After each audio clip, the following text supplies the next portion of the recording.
So let's move on to our first panel discussion of today. One of the highlights of the show today, that is the Transformation Forum. So let's go through our guests. First of all, we have Mahbub Ahmed Chowdhury, Senior Vice President and Head of Procurement at Citibank. We have Mohit Wadhawan, Senior Director, Global Supply Chain Strategy at Mondelez International.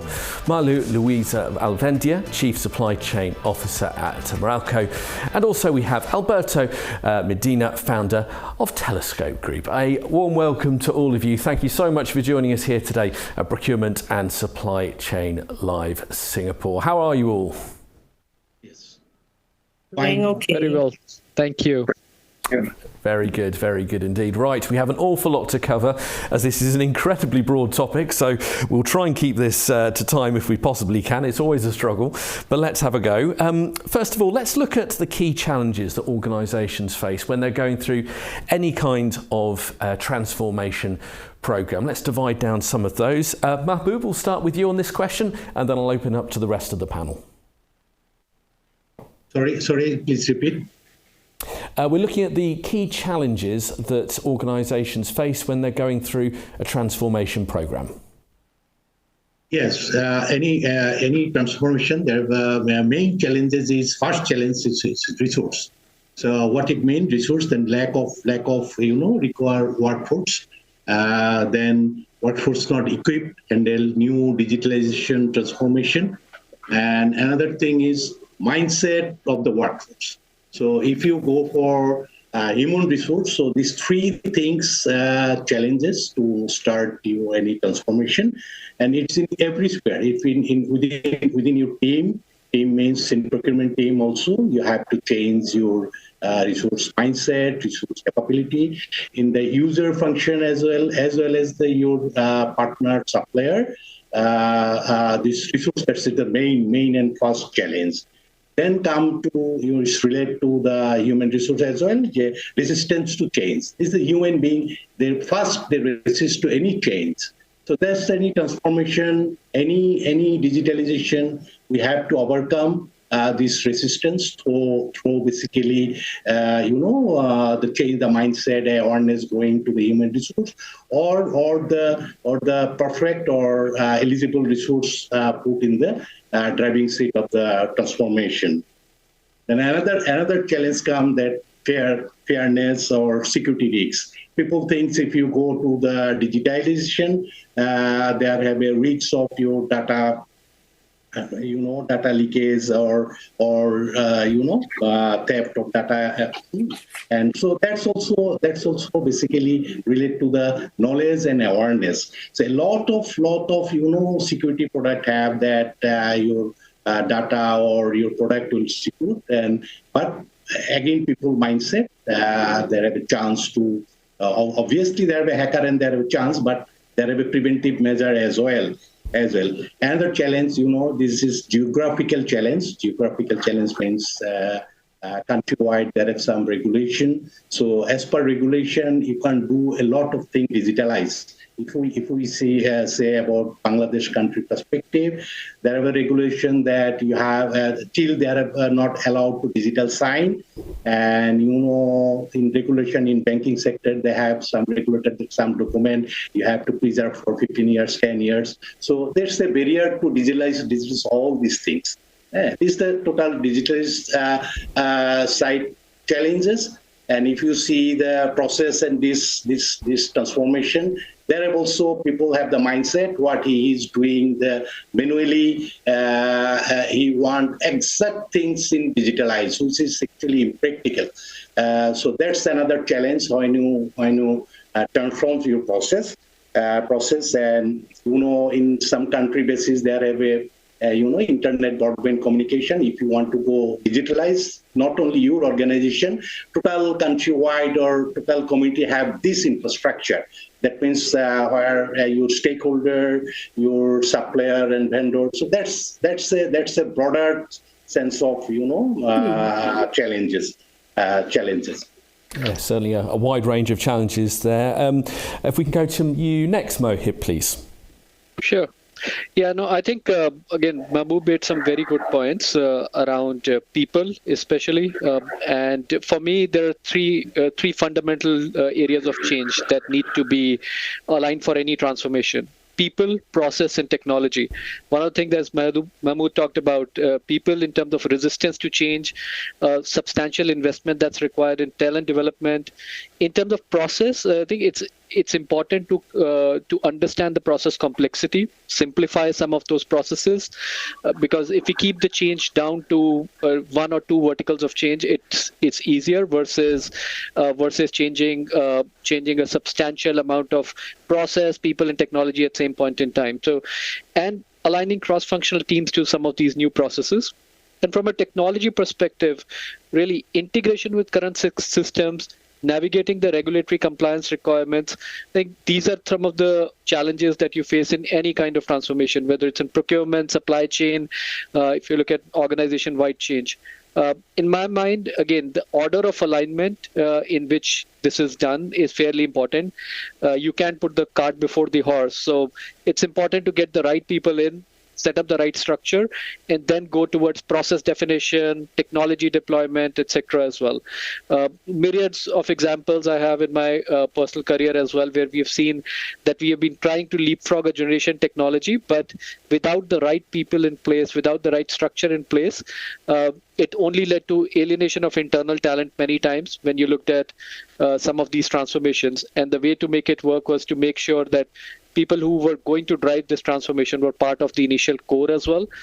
So I think those are some of the important aspects of any change that I have seen personally in my career as well. Absolutely, that's definitely a sage way of approaching those different stages. Malu, I saw you nodding away there to some of those points there. I'll come to you next. Your thoughts on the biggest challenges as going into a transformation? Okay. So, well, my two co-panelists have given the same answers that I would have given, right? So aside from process, people, technology, mindset, the behavior, and the change management that goes through it, I think one of the most important things that we need to consider also is the readiness of the organization and the company in terms of transformation, right? Because transformation can mean very many things, right? And could be a simple transformation of the process, the structure, organization. It could be something to do with a digital roadmap, right? Technology. But nevertheless, regardless of whatever transformation is obtained, right, or is taken by the company, then it is quite imperative that there is no ambiguity in terms of what the end goal is. So what is very important is that we really provide clarity into what we want to achieve. Why are we doing this transformation, and who is going to benefit from the transformation itself, and communicate that to all the internal, external stakeholders, because each transformation initiative cannot be done only by the group who's initiating it. It needs management support. It needs, Mohit also mentioned earlier, it needs the support of the cross-functional teams, right? So we have to be very clear as to why we're doing the transformation. Who is it for? What are the benefits? What is it going to make our jobs better? And in so doing, we need to be able to assess what are the possible impacts of all of these in terms of our end users. Because in our instance, right now I work for a power distributor, but I've also been exposed to services, retail, and all that. And at the end of it all, the core principle of doing all of this is really for the customer, right? So we have to be mindful, examine that customer centricity approach, and see what we are doing for this for. So again, the readiness, do we have the people with the skills? Do we have the right tools? Is the organization ready for such a change? And if not, what do we need to do to get them ready? So scenario setting and determining what these changes are for and preparing for all of these are, I think, very critical in ensuring the success of any transformation initiative that we do. Absolutely, that's a very good addition there about how you actually go about implementing it and always focusing on the customer. I'll come to you last on this, Alberto. We've covered a lot of ground. Anything you'd like to add to that? Yeah, definitely. I think the big challenge is the paradigm shift among all the stakeholders in the supply chain. Firstly, starting from the personnel, the staff in your organization. Actually, that's one of the key points, just to convince them about why we want to implement the digitization, the transformation in this very first step. So in our case, that we are based in the first mile solutions, it's a context in which it's a very paper-based process. So basically, once we perform our services, we have to go through the customs brokers, and basically the custom brokers, they are the main users for the information. So they are used to still having a very manual processes. So yeah, after coming from convincing our staff, we have to convince another stakeholders about the convenience about using the new trends, the digital transformation, especially gathering the data, because at the end, gathering the data in the very first mile will imply actually being able to provide better custom clearance and streamline all the data in order to make a import manifest, which is very important nowadays. So basically, that's the big challenge, just to make all the elements in the stakeholders aware about the convenience for the digital transformation. Oh. I think we can say, looking across all of those different challenges, it shows just how difficult a transformation and an effective and successful transformation can be. One thing I'd want to go into as well is thinking whether we're thinking globally or regionally, as a transformation strategy that would be very effective in North America or Africa or Europe or Asia. It may differ depending on regions. Mohit, I'll start with you. How sensitive does an organisation have to be to make sure any strategy they want to implement is actually effective in different regions that may have different localised challenges? Absolutely. I think that's a very, very important point that we miss sometimes in change management, the cultural context in which strategic changes are operating. So it's important to understand that upfront, and there are different kinds of cultural nuances which have an impact on how you're able to drive that change. There are parts of the world where change can be just laid down on a piece of paper, go on with it and progress ahead in terms of driving that change, versus in the other parts where you would have to make sure that the stakeholders are aligned upfront. There's a clear plan which is laid out, versus making it on the go as well, right? So, and again, there are pros and cons of both approaches. There's agility that comes in going forward faster at sometimes while you make it on the go. However, at the same point in time, there is cons in terms of significant amount of learning differences which are there. So like it's very, very important to understand where the change is going to be deployed, making sure that the localization is done to suit the context in which it is operating. And lastly, I would say that one of the critical aspects in any such change is being flexible. And we have seen it more and more that being flexible is one of the key drivers for agility. If you are able to drive and understand and change the strategy on the go, it's much more effective versus having a very rigid strategy in many cases, right? So that's why that cultural context understanding and localization becomes an important piece.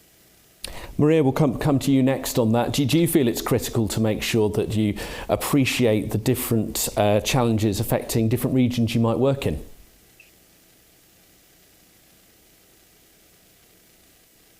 My experience right now is really based on Manila, the Philippines, right? In my past employment, we have implemented, but only to a limited area in terms of Asia. But I think the most important thing that should be considered, as mentioned earlier by Mohit, aside from the cultural differences, is just very basic, and that's the means of communication, right? Communicating what you want to do, because good communication is really the bridge between confusion and clarity. Effective teamwork begins and ends with good communication. So as long as the purpose, as long as the intent, and as long as the outcome is clearly communicated, and there is a buy-in not only from the management, from the people itself, and you being able to anticipate whatever possible factors or problems that may be encountered, and just preparing for that, I think, that would be a good combination of ingredients in any transformation that you do, whether localized or not, localized, regionalized or not. So it's really the basic communication and ensuring that everyone is aware of the intent, and making sure again and ascertaining that they really just are joining the bandwagon, and if not, then preparing for what needs to be done to address such concerns. Maria, that's a wonderful turn of phrase, the bridge between confusion and clarity. I freely admit I will be stealing that and using it in the future. I thoroughly enjoyed that one. Alberto, if we can come to you next on that, about making sure we're sensitive to different regions that we're working in, and making sure a transformation is appropriate for that area. Yeah, I think basically the main factor would be the regulatory framework and the regulations. So according to the law, according to the regulations for every single country, that would be, the main factor to actually replicate your first transformation or digitization experience among different countries, among different cultures, among different regulatory frameworks. So in my opinion, in our case, we do believe that actually it's one of the main challenges to actually try to achieve, like let's say an standardization about the regulatory framework. And Mahbub, will come to you last on this. I hope you don't mind me saying you've got some 30 years of experience in supply chain management and higher knowledge in this kind of thing. For you, the challenges and the value of regionalising your transformation? Yeah, right. This Mohit and Maria says that Maria says about this communication, and Mohit says that some local, adjustment and agility. This is very important. It's if I give my last organization experience when we transformed to digital cultural transformation as well as some digital transformation.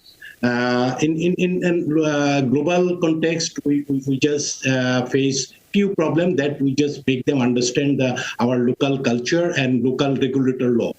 Only these things we need to adjust with our global partners. But in local partner, all the small and medium enterprise, they have a lack of resource, lack of knowledge. So we have to give a lot of efforts to onboarding these partner and suppliers to our digital journey. So here, my experience is around 80% of my partners, after giving the, awareness session and training session, they are unable to,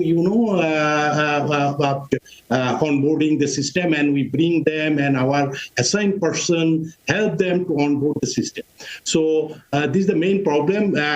These development countries, all the suppliers are not maintain the standard, and they don't have this skill level of their employee. So if we want to onboard them, initially we have to give a lot of effort to upskill their people and familiarize with our system and all the digital system. And regarding the regional, some countries they have the advance in digitalization, so we don't face any challenge to about our new technology. But challenge is, there were country-specific some regulator, so they have maintained this. We keep the awareness session about our regulation and our others challenges. So as you know, any transformation, this is a journey. So initially you have to face the challenges, and what Mohit says, you have to keep some flexibility. So based on your challenge phase with your stakeholder, your partners, you do this flexibility and adjust your transformation and digital initiative. So accordingly, actually, my previous organization successfully transform the cultural change as well as transform manual to digitalization. And that was a telecommunication company, around 90 to 95% they digitalized total supply chain and others function as well. Mahbub, thank you. One theme that is coming up repeatedly in these answers is the value and the importance of technology. Now, I know all of you at your different organisations are in different places of that. Maria, I know at Meralco you are currently in the earlier stages of a technology project, so you can't really talk about the results of that project yet. But what I would like to ask you, Maria, is what steps are you taking to give you the best chance of success of implementing a strong technology transformation? Okay, so yes, as you stated, we're just at the beginning of it, right? We've gone through several stages in terms of manual versus having an ERP, creating dashboards, some sort of AI, right? But right now, what we're doing is we're looking at different options out there, right? Checking what would best fit the current solutions that we have. We have identified what are the modules that we think we need, whether it's spend analysis, data analysis, vendor performance, or whatever, right? And just really bringing it down to the level, to the detail that we believe would be able to add value to our current system, so that we integrate it and get beneficial and make our system more efficient. So what we looked at is what are the pain points of all our buyers when we buy, right? Is it easy for them to obtain data? Are the data that we have accurate? Or is it garbage in and garbage out? So in our own little way, we have developed homegrown systems together with our IT. But again, there's still much more that we want. So for us to be able to succeed in all of these, what we're doing is just we are doing our homework to determine what solutions out there should we be able to adopt. Of course, with every transformation comes a budget, right? Ensuring that we obtain such support from management. And just again, really checking with our stakeholders, the buyers themselves and our customers, what improvements do you think we should do? So we're still in that stage. We're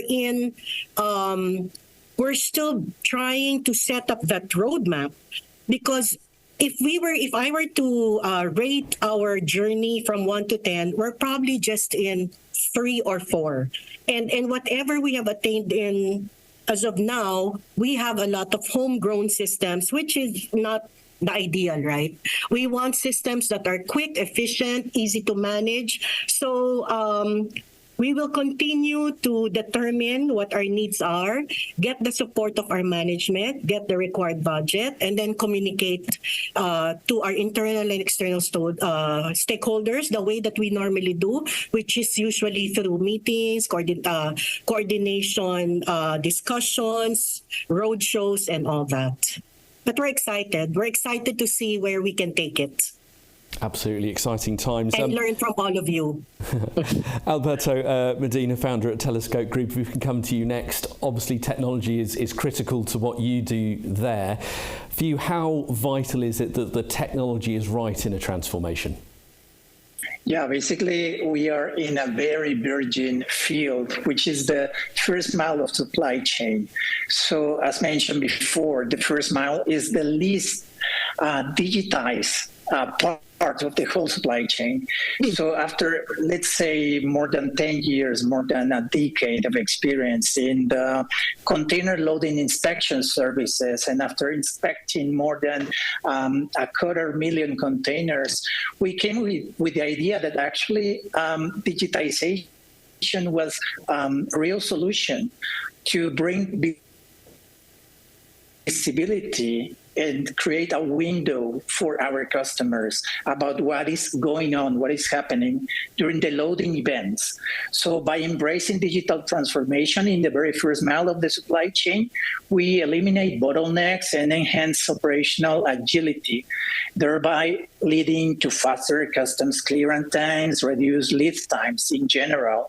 So this transformation is underpinned by a comprehensive approach to data collection and digitization, ensuring full transparency for the container loading events and the shipments.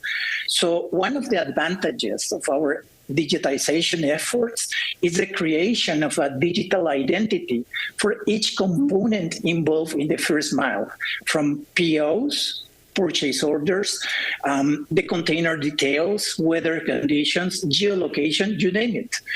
This digital identity facilitates the seamless tracking of goods throughout the supply chain, enabling businesses to gain real-time insights into the status, conditions, and location for their shipments. So with this enhanced visibility, businesses and customs brokers and basically distributors, importers can proactively manage and receive the digitized data. They can prepare the pre-import manifest. They can immediately, even since the very first moment of when the container was closed and locked, they can create the inventory levels. They can input that inventory as a part of their own inventory, and well, they can manage the storage space and mitigate all the associated risk at destination ports. At least in the case of Mexico, where actually for importing every single container, every container should go through a process for inspection through the custom brokers. Once we do the inspection, actually it shortens the customs clearance times from 5 to 8 days to only 48 hours. And now with the digitization, our proposal is to actually be like the streamline for the custom brokers to actually create the pre-import manifest. So yeah, basically that's our stage by now. And well, we just started last year, and we are trying to bring this idea about the first mile digitization to actually become like the window for the loading container events for the importers, distributors, and actually it can be applied not just only for importers but also for every single shipment everywhere. So yeah, it has been a journey to discover, that basically every process can be right in a smart contract through blockchain, and create integrity into every single stage in the process. So yeah, that's where we are located right now. Yeah, and without the right technology, obviously none of that's possible. Mahbub, if we can come to you next on this, for you, how critical is it that the right technology solutions are in place to be the foundation for any transformation?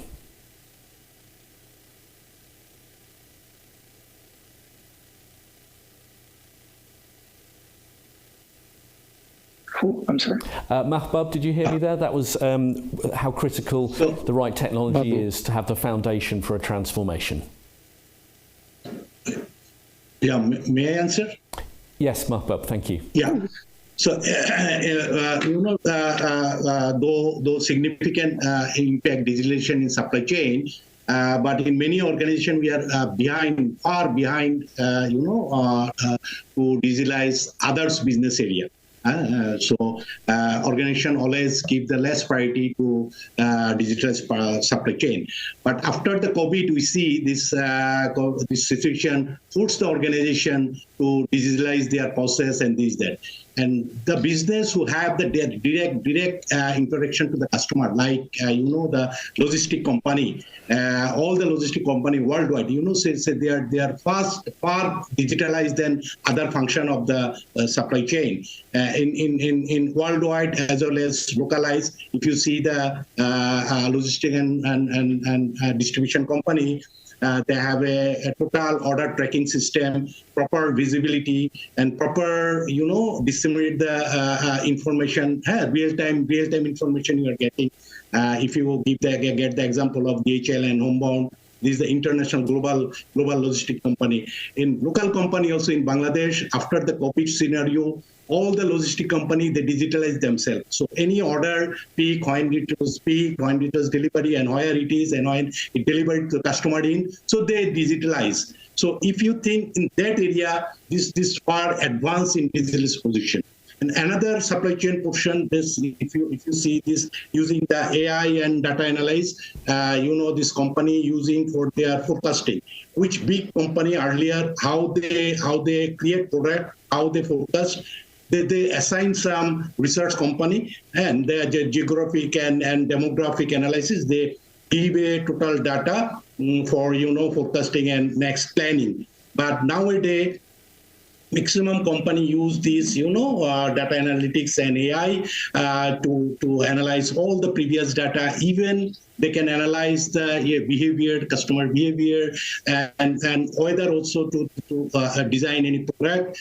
And accordingly, organization can plan, forecast, and have a total visibility on the production process, so they can optimize everything, cost and stock. They optimize all the area. So this two area is far advanced in digitalization. In the main core procurement, still they have far behind these two area. But nowadays, due to this, to competitive market, to survival in the market, and faster decision because of management want the immediate decision. So if I go to search the data manually and feed the data, so this decision can may be wrong. So here you have to digitalize your procurement process and other process as well. So you have the information, real-time information, which help you, to take the first decision.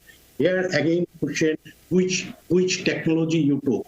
So that's the challenge, because of if you want to implement any technology, maybe this is new for this organization, no idea who use this, that. So here what we do initially we set our goal, actually what we want to achieve, and currently what I practice and what efficiency I want to achieve. Accordingly, if we don't have the enough knowledge, our stakeholder, our IT department, and even we procurement guy, we get the idea from different vendors, so they give the demo and this, that. So we make the our requirement based on their demo and clarification, best fit to our purpose. So accordingly, we choose the fit for the purpose solution for procurement.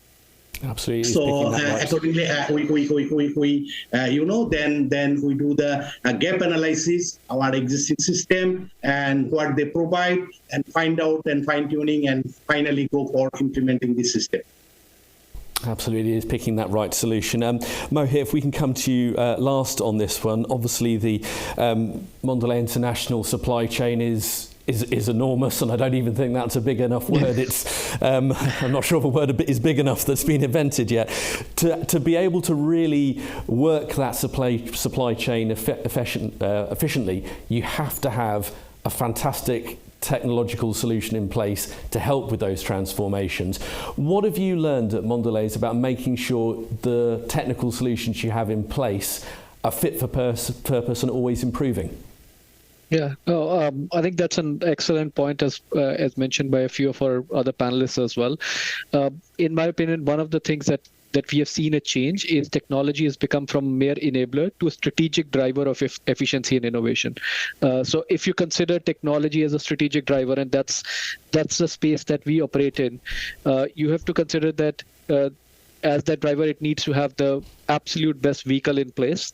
So you have to ensure that you're selecting the best technology, considering that we have talked about that any transformation requires substantial amount of change management effort, right? So it requires people, process, technology, resource in terms of capital resources, in terms of time commitment. So if you're putting all these efforts behind it, you need to just ensure that you are picking up the absolute best solution. So you have to make sure that the due diligence at the start of that discussion is the absolute best as well, right? So that's where it's important and imperative to drive any supply chain transformation, any change that we want to drive. We take our time at the start of that discussion and conversation to ensure that it's the right solution that we are taking in consideration as well. And for me, that's where the rubber hits the road, right?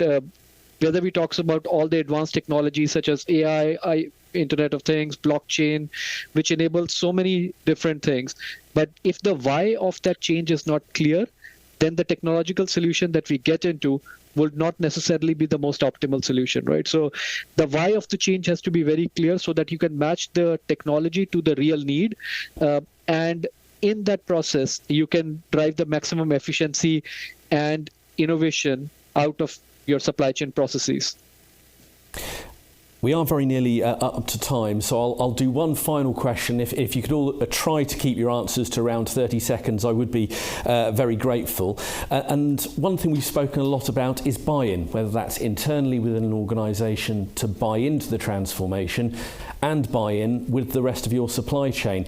Let's look at the rest of the supply chain, looking externally. So in around 30 seconds, how do you go about trying to make sure that the rest of your supply chain buys into your transformation? Alberto, I'll start with you if I may. How do you try and get that buy-in? Yeah, well, basically making clear and making more visible the potential benefits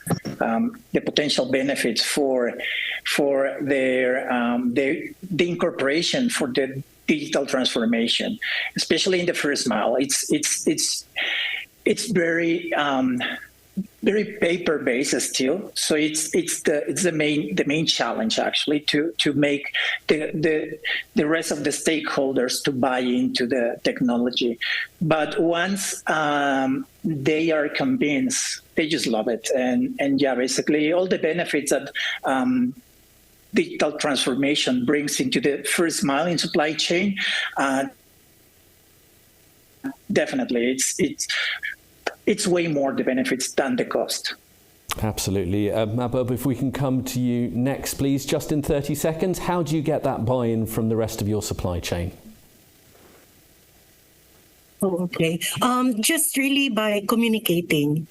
We do have stakeholder management meetings, right? Both within the company and external with our suppliers. So we just make them aware of what our transformation initiatives are, regardless of whether it's digital or not, and then just get them on board, taking into consideration whatever concerns they may have, addressing it together. You know, here in Meralco, we have created a tagline, which is generating value through excellence together.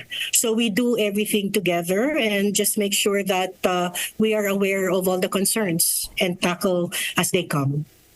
Okay, Mahbub Ahmed Chowdhury, if I can come to you next on that. I want to say this better collaboration between all the stakeholders in supply chain. The three main areas we have to look into: careful planning, effective communication, and active involvement all the stakeholders. What all other panelists says in different way, we want to say is different way.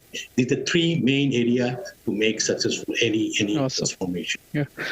And if I can just come on top of it, I would say suppliers as partners, treat them as your partners, treat them as part of your entire end-to-end value chain, leverage technology for that visibility, and implement performance monitoring systems in place. So yeah, those are the three things I would add. Excellent advice from everyone. Thank you all so much for your time today and joining us here at Procurement and Supply Chain Live Singapore. You've been very generous with your time and your opinions. Thanks ever so much for joining us.